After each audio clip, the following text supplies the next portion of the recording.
ಮೈಸೂರಿನ ಮಡ್ಡಕಳ್ಳಿ ಹೆಲಿಪ್ಯಾಡ್ಗೆ ಪ್ರಧಾನಿ ಮೋದಿ ಆಗಮಿಸಿದ್ದಾರೆ. ಪ್ರಧಾನಿ ಮೋದಿ ಅವರನ್ನ ಮುಖ್ಯಮಂತ್ರಿ ಡಿಕೆ ಶಿವಕುಮಾರ್ ಅವರು ಸ್ವಾಗತಿಸಿದ್ದಾರೆ. ರಾಜ್ಯಪಾಲ ಥಾವರ್ ಚಂದ್ ಗೆಹ್ಲೋಟ್ ಅವರು ಕೂಡ ಸ್ವಾಗತ ಮಾಡಿದ್ದಾರೆ. ಇನ್ನೇನು ಕೆಲವೇ ಕ್ಷಣಗಳಲ್ಲಿ ಪ್ರಧಾನಿ ಮೋದಿ ಅವರು ವಿವೇಕ ಸ್ಮಾರಕದ ಬಳಿ ತೆರಳಲಿದ್ದಾರೆ. ಪ್ರಧಾನಿ ಮೋದಿ ಅವರು ವಿವೇಕ ಸ್ಮಾರಕವನ್ನ ಇವತ್ತು ಲೋಕಾರ್ಪಣೆ ಮಾಡಲಿದ್ದಾರೆ. ರಾಮಕೃಷ್ಣ ಆಶ್ರಮದ ಕಾರ್ಯಕ್ರಮಗಳಿಗಾಗಿ ಮೈಸೂರಿಗೆ ಆಗಮಿಸಿದ್ದಾರೆ ಪ್ರಧಾನಿ ಮೋದಿ ಅವರು. ಈಗಷ್ಟೇ ಓವಲ್ ಮೈದಾನಕ್ಕೆ ಆಗಮಿಸಿದ್ದಾರೆ. ಅಲ್ಲಿಂದ ಅವರನ್ನ ಈಗಾಗಲೇ ಮುಖ್ಯಮಂತ್ರಿ ಡಿಕೆ ಶಿವಕುಮಾರ್ ಅವರು ಹಾಗೂ ರಾಜ್ಯಪಾಲರು ಸ್ವಾಗತ ಮಾಡಿದ್ದಾರೆ. ಆನಂತರ ಇನ್ನೇನು ಕೆಲವೇ ಕ್ಷಣಗಳಲ್ಲಿ ರಾಮಕೃಷ್ಣ ಆಶ್ರಮದ ಬಳಿ ತೆರಳುತ್ತಾ ಇದ್ದಾರೆ. ಅಲ್ಲಿ ವಿವೇಕ ಸ್ಮಾರಕ ಅಂತ ಏನು ನಿರ್ಮಾಣ ಮಾಡಿದ್ದಾರೆ ಅದನ್ನು ಲೋಕಾರ್ಪಣೆಗೊಳಿಸೋದಕ್ಕೆ ಪ್ರಧಾನಿ ಮೋದಿ ಆಗಮಿಸಿದ್ದಾರೆ. ಇನ್ನೇನು ಕೆಲವೇ ಕ್ಷಣಗಳಲ್ಲಿ ರಾಮಕೃಷ್ಣ ಆಶ್ರಮ ತಲುಪುತ್ತಾರೆ. ಕೆಳಗಡೆ ಎಲ್ಲ ಇಲ್ಲ ಸೌತ್ ಇಲ್ಲೇ ಮೆಟ್ರೋಪೋಲು ಆಮೇಲೆ ಗೊತ್ತು ಓವಲ್ ಮೈದಾನದಿಂದ ಪ್ರಧಾನಿ ಮೋದಿ ಅವರು ರಾಮಕೃಷ್ಣ ಆಶ್ರಮದ ಕಡೆ ಅವರ ಕಾನ್ವಾಯ್ ಎಲ್ಲವೂ ಕೂಡ ಸಾಗ್ತಾ ಇರ್ತಕ್ಕಂಥದ್ದು.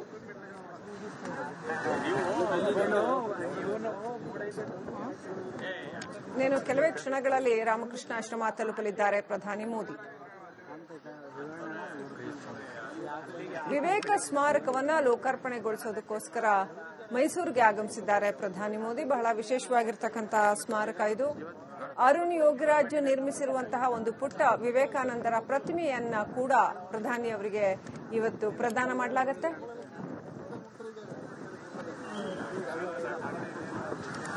ಆ ಬಳಿಕ ಅಲ್ಲಿ ರಾಮಕೃಷ್ಣ ಆಶ್ರಮದಲ್ಲಿ ಒಂದ್ ಸ್ವಲ್ಪ ಹೊತ್ತು ಧ್ಯಾನ ಮಾಡ್ತಾರೆ ಅಂತ ಹೇಳಲಾಗ್ತಾ ಇದೆ.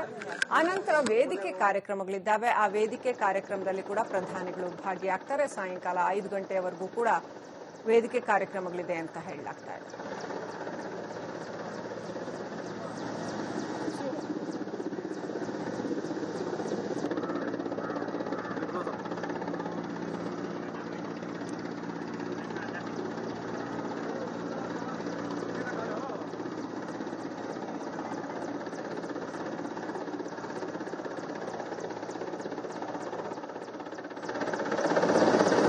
ನಗರಿಗೆ ಆಗಮಿಸಿದ್ದಾರೆ ಮೋದಿ. ಮಂಡಕಳ್ಳಿ ವಿಮಾನ ನಿಲ್ದಾಣಕ್ಕೆ ಆಗಮಿಸಿದ್ದಾರೆ. ಓವಲ್ ಮೈದಾನದಲ್ಲಿ ನಮೋ ಲ್ಯಾಂಡ್ ಆಗಿದ್ದಾರೆ. ಸೇನಾ ಹೆಲಿಕಾಪ್ಟರ್ನಲ್ಲಿ ಆಗಮಿಸಿದ್ದಾರೆ. ಪ್ರಧಾನಿ ಮೋದಿ ಅವರನ್ನ ಮುಖ್ಯಮಂತ್ರಿ ಡಿಕೆ ಶಿವಕುಮಾರ್ ಸ್ವಾಗತ ಕೋರಿದ್ದಾರೆ. ಹಾಗೆಯೇ ಓವಲ್ ಮೈದಾನದಿಂದ ರಾಮಕೃಷ್ಣ ಆಶ್ರಮಕ್ಕೆ ಕೂಡ ತೆರಳಿದ್ದಾರೆ. ಡಿಕೆ ಶಿವಕುಮಾರ್ ಅವರು ಕೂಡ ಮುಖ್ಯಮಂತ್ರಿ ಆದ ಮೇಲೆ ಮೊದಲ ಬಾರಿಗೆ ಮೈಸೂರಿಗೆ ಆಗಮಿಸಿರ್ತಕ್ಕಂಥದ್ದು. ಅವರು ಕೂಡ ಇವತ್ತು ರ್ಯಾಲಿಯಲ್ಲಿ ತೆರಳಿ ಚಾಮುಂಡೇಶ್ವರಿಗೆ ನಮನಗಳನ್ನು ಸಲ್ಲಿಸಿದ್ರು, ಪೂಜೆ ಸಲ್ಲಿಸಿದ್ರು. ಆನಂತರ ಪ್ರಧಾನಿ ಅವರನ್ನ ವೆಲ್ಕಮ್ ಮಾಡೋದಕ್ಕೆ ಬಂದ್ರು. ರಾಜ್ಯಪಾಲರು ಕೂಡ ಬಂದು ಪ್ರಧಾನಿ ಅವರನ್ನ ವೆಲ್ಕಮ್ ಮಾಡಿದ್ರು, ಸ್ವಾಗತ ಕೋರಿದ್ರು. ಅರಮನೆ ನಗರಿಯಲ್ಲಿ ಇವತ್ತು ಹಬ್ಬದ ವಾತಾವರಣ. ಒಂದು ಕಡೆ ಬೆಳಗ್ಗೆ ಡಿಕೆ ಶಿವಕುಮಾರ್ ಅವರು ಮುಖ್ಯಮಂತ್ರಿ ಆದ ಮೇಲೆ ಮೊದಲ ಬಾರಿಗೆ ಆಗಮಿಸಿದ್ದು, ಇದೀಗ ಪ್ರಧಾನಿ ಮೋದಿ ಅವರು ಆಗಮಿಸ್ತಾ ಇರತಕ್ಕಂಥದ್ದು. ಇಡೀ ಅರಮನೆ ನಗರಿ ಈ ಹಬ್ಬಕ್ಕೆ ಸಂಭ್ರಮಕ್ಕೆ ಸಜ್ಜಾಗಿ ನಿಂತಿದೆ.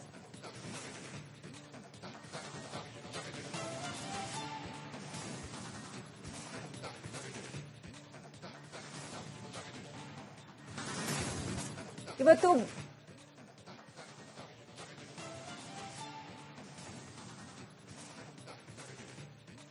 ಇನ್ನಷ್ಟು ಅಪ್ಡೇಟ್ ಪಡ್ಕೊಳ್ಳೋಣ. ನಮ್ಮ ಪ್ರತಿನಿಧಿ ಅನು ಕಾರ್ಯಪ್ಪ ಕನೆಕ್ಟೆಡ್ ಇದ್ದಾರೆ. ಅನು ಕಾರ್ಯಪ್ಪ, ಎಷ್ಟು ಗಂಟೆ ಎಷ್ಟು ನಿಮಿಷಕ್ಕೆ ಮೋದಿ ಆಗಮಿಸಿದ್ರು? ಈಗ ಅಲ್ಲಿ ಈ ಕ್ಷಣದಲ್ಲಿ ನಿಮಗೆ ಏನೆಲ್ಲ ಮಾಹಿತಿ ಲಭ್ಯ ಆಗ್ತಾ ಇದೆ? ನಿಮ್ಮ ಕಣ್ಣೆದುರು ಏನೆಲ್ಲ ನಡೀತಾ ಇದೆ ಮೈಸೂರಿನಲ್ಲಿ ಮೋದಿ ಕಾರ್ಯಕ್ರಮದ ಕುರಿತಾಗಿ?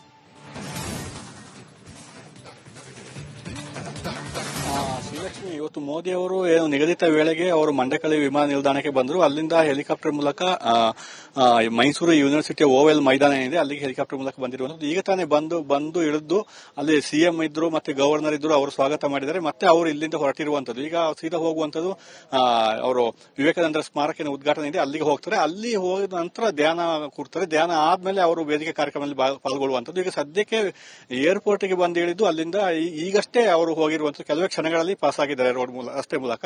ಅಂದ್ರೆ ಮೋದಿ ಬರೋದ್ರಿಂದ ಬಿಗಿ ಭದ್ರತೆ ಇದೆ ಎಲ್ಲರೂ. ಎಲ್ಲಿಯೂ ಕೂಡ ಸಾರ್ವಜನಿಕರ ಭೇಟಿಗೆ ಅವಕಾಶ ಇಲ್ಲ. ಯಾಕಂದ್ರೆ ರೋಡ್ ಶೋ ಅಂತ ಬೇರೆ ಯಾವುದೇ ಕಾರ್ಯಕ್ರಮ ಇಲ್ಲ, ವೇದಿಕೆ ಕಾರ್ಯಕ್ರಮ ಮಾತ್ರ ಇರುವಂತದ್ದು. ಬೇರೆ ಎಲ್ಲಿಯೂ ಕೂಡ ಮೋದಿ ಕಾರಿಂದ ಇಳಿಯೋದಾಗಲಿ ಅಥವಾ ಜನರ ಹತ್ರ ಮಾತಾಡೋದಾಗಲಿ ಯಾವುದೂ ಇಲ್ಲ. ನೇರವಾಗಿ ಹೋಗುವಂತದ್ದು ಅವರ ಸ್ಮಾರಕ, ವಿವೇಕಾನಂದ ಸ್ಮಾರಕ ಉದ್ಘಾಟನೆಗೆ. ಅದರಿಂದ ಈಗ ನಿಗದಿತ ಸಮಯ ಅಂದ್ರೆ ಅವರು 2:55 ಬರೋದು ವಿಮಾನ ನಿಲ್ದಾಣಕ್ಕೆ, ನಂತರ 3:15 ಇಲ್ಲಿಗೆ ಬರೋದಂತ ಇತ್ತು ಹೆಲಿಪ್ಯಾಡ್ಗೆ. ಆದ್ರೆ ಸ್ವಲ್ಪ ತಡವಾಗಿದೆ. ಈಗಷ್ಟೇ ಇಲ್ಲಿಗೆ ಹೆಲಿಪ್ಯಾಡ್ಗೆ ಬಂದು ಇಲ್ಲಿಂದ ಅಲ್ಲಿಂದ ಇಳಿದು ಕಾರಲ್ಲಿ ಹೋಗಿರುವಂತದ್ದು. ಸಿಎಂ ಕೂಡ ಇದ್ದಾರೆ, ಗವರ್ನರ್ ಕೂಡ ಒಟ್ಟಿಗೆ ಇದ್ದಾರೆ. ಶ್ರೀಲಕ್ಷ್ಮಿ. ರೈಟ್. ಇನ್ನು ವೇದಿಕೆ ಕಾರ್ಯಕ್ರಮಗಳಿದ್ದಾವೆ ಕಾರ್ಯಪ್ಪ, ವೇದಿಕೆ ಕಾರ್ಯಕ್ರಮಗಳು ಯಾವ ರೀತಿಯಲ್ಲಿ ಸಾಗುತ್ತೆ ಆ ಬಗ್ಗೆ ಏನಾದರೂ ಮಾಹಿತಿ ಇದೆಯಾ? ಜೊತೆಗೆ ಬೇರೆ ಇನ್ನೇನಾದ್ರೂ ಕಾರ್ಯಕ್ರಮಗಳಿದೆಯಾ ಅಥವಾ ಕೇವಲ ಈ ರಾಮಕೃಷ್ಣ ಆಶ್ರಮದ ಕಾರ್ಯಕ್ರಮ ಮಾತ್ರನಾ? ಇನ್ನು ಇವತ್ತಿನ ಈ ಒಟ್ಟು ರಾಮಕೃಷ್ಣ ಆಶ್ರಮದ ಕಾರ್ಯಕ್ರಮದಲ್ಲಿ ಮುಖ್ಯಮಂತ್ರಿಗಳು ಪಾಲ್ಗೊಳ್ತಾರಾ? ಇನ್ನು ಯಾರೆಲ್ಲ ಗಣ್ಯರು ಪಾಲ್ಗೊಳ್ತಾರೆ? ಏನೆಲ್ಲ ವಿಶೇಷತೆಗಳಿದೆ? ಮೋದಿ ವಿಸಿಟ್ ಟು ಮೈಸೂರು, ಇದರಲ್ಲಿ ಏನೆಲ್ಲ ವಿಶೇಷತೆಗಳಿದೆ?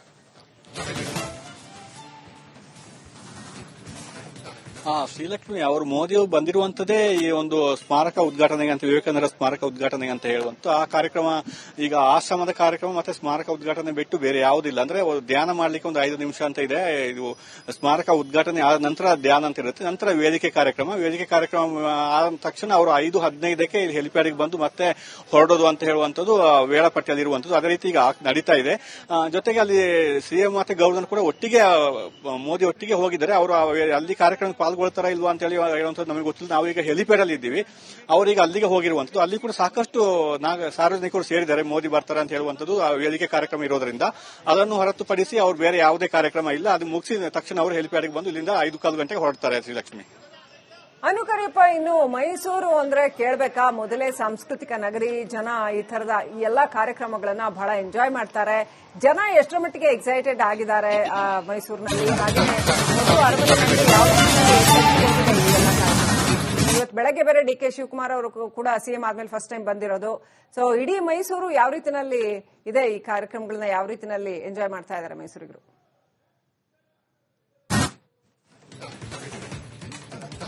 ಪ್ರಧಾನಿ ಬರ್ತಾರೆ ಅಂತ ಹೇಳಿ ಸಂಪೂರ್ಣ ಬಿಗಿ ಭದ್ರತೆ ಇರುವಂತದ್ದು ಮೈಸೂರು ತುಂಬಾ ಇಲ್ಲ. ಯಾಕಂದ್ರೆ ಹಿಂದೆ ಒಂದು ಅಹಿತಕರ ಘಟನೆ ಕೂಡ ಆಗಿತ್ತು. ಹಿಂದೆ ಆಗ್ಲೇ ಹೇಳಿದ ಹಾಗೆ ಜಿಲೆಟಿನ್ ಕಡ್ಡಿ ಪತ್ತೆ ಆಗಿರುವಂತದ್ದು ಹಿಂದೆ ಬಂದಾಗ. ಅದರಿಂದ ಹೆಚ್ಚಿನ ಪೊಲೀಸ್ ಭದ್ರತೆಯನ್ನು ಕೈಗೊಂಡಿರುವಂತದ್ದು, ಎಲ್ಲಾ ಕಡೆ ನಾಕಾಬಂದಿ ಹಾಕಿರುವಂತದ್ದು. ಪೊಲೀಸರು ಹದ್ದಿನ ಕಣ್ಣಿಟ್ಟಿದ್ದಾರೆ. ಈಗ ನಾವು ಇರುವಂತಹ ಜಾಗ ಅಂದ್ರೆ ಓವೆಲ್ ಮೈದಾನದ ಪಕ್ಕ. ಅಲ್ಲಿ ಆ ಹೆಲಿಪ್ಯಾಡ್ ಇದೆ, ಅಲ್ಲಿಂದ 200 ಮೀಟರ್ ವ್ಯಾಪ್ತಿಯಲ್ಲಿ ಯಾರನ್ನೂ ಬಿಡ, ನಮ್ಮನ್ನು ಸೇರಿದ ಮಾಧ್ಯಮದವರನ್ನು ಸೇರಿದಂತೆ ಯಾರನ್ನೂ ಒಳಗೆ ಬಿಡ್ರಿ. ಎಲ್ಲ 200 ಮೀಟರ್ ಹೊರಗಡೆ ನಿಲ್ಲಿಸಿರುವಂತಹದ್ದು. ಮತ್ತೆ ಸಾರ್ವಜನಿಕರು ಕೆಲವರು ಬರೋದು ಕಾಣಲ್ಲ, ಅಟ್ಲೀಸ್ಟ್ ಹೆಲಿಕಾಪ್ಟರ್ ಬರೋದನ್ನು ನೋಡ್ಬೇಕಂತ ಹೇಳಿ ಸಾಕಷ್ಟು ಜನರು ಇಲ್ಲಿ ಬಂದಿದ್ರು. ಅವರನ್ನು ಆಚೆ ಕಳಿಸುವಂತ ಕೆಲಸ ಆಯಿತು. ದೂರದಿಂದ ಹೆಲಿಕಾಪ್ಟರ್ ಬರುವಂತದ್ದು ಮೊಬೈಲ್ ಅಲ್ಲಿ ವಿಡಿಯೋ ಸೆರೆ ಹಿಡ್ಕೊಂಡು ಹೋಗುವಂತ ಕೆಲಸ ಕೂಡ ಆಗಿದೆ. ಸದ್ಯಕ್ಕೆ ಇಲ್ಲಿ ಬೇರೆ ಯಾವುದೋ ಅಂತ ಕಾರ್ಯಕ್ರಮ ಇಲ್ಲ. ಈಗ ಡಿ.ಕೆ. ಸಿಎಂ ಕೂಡ ಇವತ್ತು ಬಂದು ಚಾಮುಂಡಿ ಬೆಟ್ಟದಲ್ಲಿ ಇವತ್ತು ಪೂಜೆ ಮಾಡಿರುವಂತದ್ದು, ಮತ್ತೆ ಮೋದಿಯನ್ನು ಭೇಟಿ ಮಾಡುವಂತದ್ದು ಇಷ್ಟು ಕಾರ್ಯಕ್ರಮ. ಇದನ್ನು ಹೊರತುಪಡಿಸಿದ್ರೆ ಅಲ್ಲಿ ವೇದಿಕೆ ಕಾರ್ಯಕ್ರಮ ರಾಮಕೃಷ್ಣ ಆಶ್ರಮದಲ್ಲಿ, ಅದನ್ನು ಹೊರತುಪಡಿಸಿ ಬೇರೆ ಯಾವುದೇ ಕಾರ್ಯಕ್ರಮ ಇಲ್ಲ. ಅದರಿಂದ ಪೊಲೀಸರು ಕೂಡ ಹೆಚ್ಚಿನ ಬಿಗಿ ಭದ್ರತೆಯನ್ನು ಕೂಡ ಕೈಗೊಂಡಿದ್ದಾರೆ. ಶ್ರೀಲಕ್ಷ್ಮಿ. ಥ್ಯಾಂಕ್ ಯು ಕಾರ್ಯಪ್ಪ ಡೀಟೇಲ್ಸ್ಗಾಗಿ. ಸ್ಪಿರಿಟ್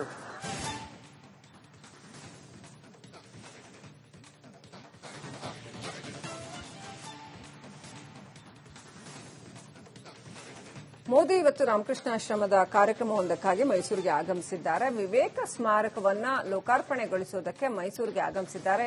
ಇವತ್ತು ಮೋದಿ ಕಾರ್ಯಕ್ರಮಕ್ಕೋಸ್ಕರ ಮೈಸೂರಿನಲ್ಲಿ ಬಿಗಿ ಭದ್ರತೆಯನ್ನ ಕೈಗೊಳ್ಳಲಾಗ್ತಾ ಇದೆ ಆಲ್ರೆಡಿ ಕೈಗೊಂಡಿದ್ದಾರೆ ಅನ್ನುವಂತಹ ಮಾಹಿತಿ ಲಭ್ಯ ಆಗ್ತಾ ಇದೆ. ಅಲ್ಲಿ 1 ಅವರ್ ಮೋಸ್ಟ್ಲಿ ವೇದಿಕೆ ಕಾರ್ಯಕ್ರಮ ಇರುತ್ತೆ, ಅದನ್ನು ಮುಗಿಸಿ ಹೊರಡ್ತಾರೆ. 5:15 ಅಷ್ಟೊತ್ತಿಗೆ ವೇದಿಕೆ ಕಾರ್ಯಕ್ರಮಗಳು ಮುಗಿಯುವ ಚಾನ್ಸಸ್ ಇದೆ ಅಂತ ಹೇಳಲಾಗ್ತಾ ಇದೆ. ಅದನ್ನು ಮುಗಿಸಿ ಮೋದಿ ವಾಪಸ್ ಹೋಗ್ತಾರೆ ಅಂತ ಹೇಳಲಾಗ್ತಾ ಇದೆ. ಇದೊಂದೇ ಕಾರ್ಯಕ್ರಮ ಇರ್ತಕ್ಕಂಥದ್ದು ಅವ್ರದ್ದು ಇವತ್ತು ಮೈಸೂರಿನಲ್ಲಿ ಅಥವಾ ಕರ್ನಾಟಕದಲ್ಲಿ. ಯೂಶಲಿ ಮೋದಿ ಅವರು ಬಂದ್ರೆ 4-5 ಕಾರ್ಯಕ್ರಮಗಳು ಒಟ್ಟಿಗೆ ಹಾಕೊಂಡು ತುಂಬಾ ಟೈಟ್ ಶೆಡ್ಯೂಲ್ ಇರುತ್ತೆ. ಆದರೆ ಈ ಸಾರಿ ಕರ್ನಾಟಕದಲ್ಲಿ ಒಂದೇ ಕಾರ್ಯಕ್ರಮ, ಹೈದರಾಬಾದ್ನಲ್ಲಿ ಕೂಡ ಬೇರೆ ಕಾರ್ಯಕ್ರಮ ಇತ್ತು, ಅದರಲ್ಲಿ ಭಾಗಿಯಾಗಿ ಇದೀಗ ಮೈಸೂರಿಗೆ ಆಗಮಿಸ್ತಾ ಇದ್ದಾರೆ.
ಪ್ರಧಾನಿ ಮೋದಿಯನ್ನ ಖುದ್ದು ಮುಖ್ಯಮಂತ್ರಿ ಡಿ.ಕೆ. ಶಿವಕುಮಾರ್ ಅವರು ಅಂದ್ರೆ ಪ್ರೋಟೋಕಾಲ್ ಅದು ಅವರು ಹೋಗಿ ವೆಲ್ಕಮ್ ಮಾಡ್ಕೊಂಡಿದ್ದಾರೆ. ಅದರ ಸಂದರ್ಭ ಹೇಗೆ ಬಂದಿದೆ ನೋಡಿ. ಮುಖ್ಯಮಂತ್ರಿ ಆದ ನಂತರ ಮೊದಲ ಬಾರಿಗೆ ಮೈಸೂರಿಗೆ ಡಿ.ಕೆ. ಶಿವಕುಮಾರ್ ಅವರು ಬಂದಿರತಕ್ಕಂಥದ್ದು. ಯತೀಂದ್ರ ಸಿದ್ದರಾಮಯ್ಯ ಅವರಿಗೆ ಸಾಥ್ ಕೊಟ್ಟರು ಅಂತ ಹೇಳಲಾಗ್ತಾ ಇದೆ.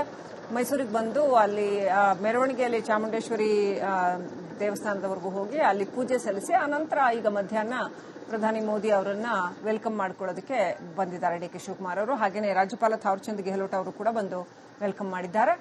ಪ್ರಧಾನಿ ಮೋದಿ ಅವರು ಸೇನಾ ಹೆಲಿಕಾಪ್ಟರ್ನಲ್ಲಿ ಮೈಸೂರಿನ ಓವಲ್ ಮೈದಾನಕ್ಕೆ ಬಂದಿಳಿದಿದ್ದಾರೆ.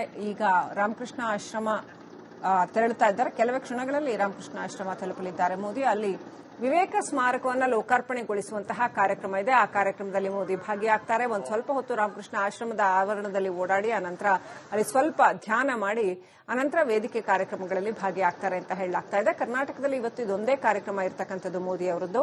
ಯೂಶುವಲಿ ಅವ್ರು ಬಂದಾಗ 4-5 ಕಾರ್ಯಕ್ರಮಗಳು ಕ್ಲಬ್ ಮಾಡಿ ಮಾಡ್ತಾರೆ. ಆದರೆ ಈ ಸಾರಿ ಇದೊಂದೇ ಕಾರ್ಯಕ್ರಮ ಇರುವಂತದ್ದು. ಹೈದರಾಬಾದ್ನಲ್ಲಿ ಒಂದು ಕಾರ್ಯಕ್ರಮಕ್ಕೆ ಅವರು ಬೆಳಗ್ಗೆ ಬಂದಿದ್ರು. ಇದೀಗ ಮಧ್ಯಾಹ್ನ ಮೈಸೂರಿಗೆ ಆಗಮಿಸಿದ್ದಾರೆ.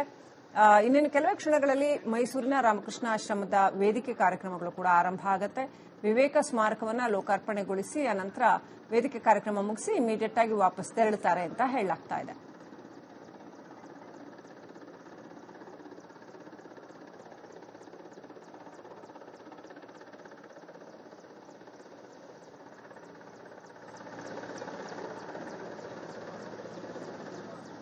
ಇನ್ನಷ್ಟು ಅಪ್ಡೇಟ್ ಪಡ್ಕೊಳ್ಳೋಣ. ನಮ್ಮ ಪ್ರತಿನಿಧಿ ವಿನೋದ್ ಕನೆಕ್ಟ್ ಆಗಿದ್ದಾರೆ. ವಿನೋದ್, ಈಗಾಗಲೇ ಮೋದಿ ಆಗಮಿಸಿದ್ದಾರೆ. ಸೊ ಅಲ್ಲಿ ಏನ್ ನಡೀತಾ ಇದೆ, ರಾಮಕೃಷ್ಣ ಆಶ್ರಮದಲ್ಲಿ ಏನ್ ನಡೀತಾ ಇದೆ, ರಾಮಕೃಷ್ಣ ಆಶ್ರಮ ತಲುಪಿದ್ರ, ಆಮೇಲೆ ಈ ಕಾರ್ಯಕ್ರಮದ ವಿಶೇಷತೆ ಏನು? ಈ ವಿವೇಕ ಸ್ಮಾರಕವನ್ನು ಲೋಕಾರ್ಪಣೆಗೊಳಿಸುವಂತದ್ದು, ಈ ಸ್ಮಾರಕ ಎಂತ ಸ್ಮಾರಕ ಇದು, ಇದರ ವಿಶೇಷತೆ ಏನು?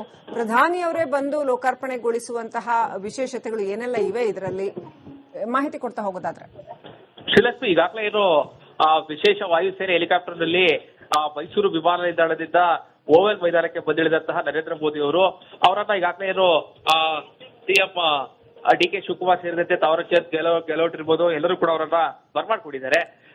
ಈಗಷ್ಟೇ ಅವರು ವಿವೇಕ ಸ್ಮಾರಕಕ್ಕೆ ಭೇಟಿಯನ್ನ ಕೊಟ್ಟು ಅಲ್ಲಿ ವಿವೇಕ ಸ್ಮಾರಕವನ್ನ ಉದ್ಘಾಟನೆ ಮಾಡುವಂತದ್ದು. 45 ಕೋಟಿ ವೆಚ್ಚದಲ್ಲಿ ನಿರ್ಮಾಣ ಆಗಿರುವಂತಹ ವಿವೇಕ ಸ್ಮಾರಕ ಏನಿದೆ ಸಾಕಷ್ಟು ವಿಶೇಷತೆಗಳಿಂದ ಕೂಡಿರುವಂತದ್ದು. 1892ರಲ್ಲಿ ಸ್ವಾಮಿ ವಿವೇಕಾನಂದ ಅವರು ಮೈಸೂರಿಗೆ ಬಂದ ಸಂದರ್ಭದಲ್ಲಿ ಅವರು ಉಳ್ಕೊಂಡಿದ್ದಂತಹ ಸ್ಥಳ ಏನಿದೆ ಆ ಒಂದು ಸ್ಥಳವನ್ನ ಈಗ ವಿವೇಕ ಸ್ಮಾರಕವಾಗಿ ರಾಮಕೃಷ್ಣ ಆಶ್ರಮದ ವತಿಯಿಂದ ನಿರ್ಮಾಣ ಮಾಡಲಾಗಿರುವಂತದ್ದು. ಯುವಕರಿಗೆ ಸಾಕಷ್ಟು ಸಂದೇಶವನ್ನು ಕೊಡುವಂತಹ ಒಂದು ಐಕ್ಯತಾ ತಾಣ ಆಗಿರುವಂತದ್ದು. ಈಗ ಮೋದಿ ಅವರು ಕೂಡ ವಿವೇಕ ಸ್ಮಾರಕವನ್ನು ಉದ್ಘಾಟನೆ ಮಾಡ್ತಾರೆ.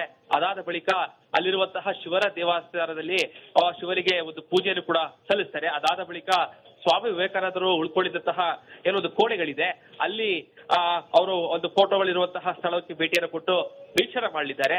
ಅದಾದ ಬಳಿಕ 3 ನಿಮಿಷಗಳ ಕಾಲ ಹ್ಯಾಪಿ ಥಿಯೇಟರ್ ಅಲ್ಲಿ ಇದೆ, 650 ಜನ ಕುಳಿತು ನೋಡುವಂತಹ ಹ್ಯಾಪಿ ಥಿಯೇಟರ್ ಅಲ್ಲಿ ಒಂದು 3 ನಿಮಿಷಗಳ ಕಾಲ ಒಂದು ವಿಡಿಯೋ ಇರುತ್ತೆ. ಆ ವಿಡಿಯೋ ಕೂಡ ನೋಡ್ಕೊಂಡು ತದನಂತರದಲ್ಲಿ ಅಲ್ಲಿರುವಂತಹ ಧ್ಯಾನ ಮಂದಿರ ಇರ್ಬೋದು, ಜೊತೆಗೆ ಒಂದು ಬಿಲ್ಪತ್ರೆ ಮರವನ್ನು ಕೂಡ ಅಲ್ಲಿ ಅವರು ನೆನಪಿನಾರ್ಥವಾಗಿ ಅಲ್ಲಿ ಗಿಡವನ್ನು ಕೂಡ ನೆಡ್ತಾರೆ. ಇದಾದ ಬಳಿಕ ಸ್ಮಾರಕವನ್ನ ವೀಕ್ಷಣೆ ಮಾಡಿ ತದನಂತರದಲ್ಲಿ ಅವರು ರಾಮಕೃಷ್ಣ ಆಶ್ರಮಕ್ಕೆ ಕೂಡ ಭೇಟಿಯನ್ನು ಕೊಡ್ತಾರೆ. ಅಲ್ಲೂ ಕೂಡ ಒಂದಷ್ಟು ಏನೋ ಪೂಜೆ ಇರ್ಬೋದು, ಜೊತೆಗೆ ಆ ಧ್ಯಾನವನ್ನು ಮಾಡಿದ ನಂತರದಲ್ಲಿ ರಾಮಕೃಷ್ಣ ಶಾಲೆಯಲ್ಲಿ ಈಗ ಒಂದು ಬೃಹತ್ ವೇದಿಕೆ ಕೂಡ ಸಿದ್ಧ ಆಗಿರುವಂತದ್ದು. ಸುಮಾರು 6,000 ಜನರಿಗೆ ಪಾಸ್ ವ್ಯವಸ್ಥೆ ಮಾಡಲಾಗಿದೆ. ಅವರಿಗೆ ಆ ವೇದಿಕೆಗೆ ಬರೋದಕ್ಕೂ ಕೂಡ ಅವಕಾಶ ಮಾಡಿಕೊಳ್ಳಲಾಗಿದೆ. ಸುಮಾರು 1 ಗಂಟೆಗಳ ಕಾಲ ವೇದಿಕೆ ಕಾರ್ಯಕ್ರಮ ನಡೆಯುತ್ತೆ. ವೇದಿಕೆ ಕಾರ್ಯಕ್ರಮದಲ್ಲಿ ಕೂಡ ಅವರು ಇವತ್ತು ಏನು ಸ್ವಾಮಿ ವಿವೇಕಾನಂದರು ನಾಡಿಗೆ ಕೊಟ್ಟಂತಹ ಸಂದೇಶಗಳಿರ್ಬೋದು, ಜೊತೆಗೆ ಸ್ವಾಮಿ ವಿವೇಕಾನಂದರ ತತ್ವ ಆದರ್ಶಗಳ ಬಗ್ಗೆ ಒಂದು ಭಾಷಣ ಮಾಡಲಿದ್ದಾರೆ. ಸೊ ಹೀಗಾಗಿ ಮೈಸೂರು ಜಿಲ್ಲೆ, ಮೈಸೂರು ನಗರದಲ್ಲಿ ವಿವೇಕ ಸ್ಮಾರಕ ನಿರ್ಮಾಣ ಆಗ್ತಾ ಇರುವಂತದ್ದು ಸಾಕಷ್ಟು ಯುವಕರಿಗೆ, ಈಗಾಗಲೇ IAS ಇರ್ಬೋದು, ಇತರೆ ಕಾಂಪಿಟೇಟಿವ್ ಎಕ್ಸಾಮ್ ಅನ್ನು ಬರೆಯುವಂತಹ ವಿದ್ಯಾರ್ಥಿಗಳಿಗೆ ತರಬೇತಿ ಕೇಂದ್ರ ಕೊಡೋದಕ್ಕೂ ಕೂಡ ಇಲ್ಲಿ ವಿವೇಕ ಸ್ಮಾರಕದಲ್ಲಿ ವ್ಯವಸ್ಥೆಗಳು ಮಾಡಲಾಗಿದೆ. ಸಾಕಷ್ಟು ವಿಶೇಷತೆಗಳು ಕೂಡಿರುವಂತಹ ವಿವೇಕ ಸ್ಮಾರಕ ಇದಾಗಿದೆ.